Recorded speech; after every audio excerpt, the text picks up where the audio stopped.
పింఛం విప్పిన నెమలికి మల్లె తొలకరి జల్లుల మేఘం మల్లె అలజడి హృదయం మాడిన కూచిపూడి రంగుల దిద్దిన బొమ్మకు మల్లె కవితలు వద్దిన పుస్తక మల్లె సంతోషంలో ముద్దుగా ఈ అమ్మాడి ఆరారు ఋతువుల అందం ఒకటిగా కలిపి వింతలు ఏడు పక్కకు జరిపే కొత్తగా పుంతలు తొక్కెను ఈ అరవిందం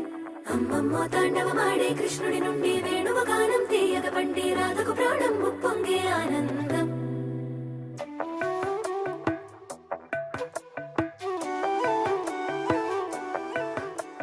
మధురము కదా ప్రతొక నడక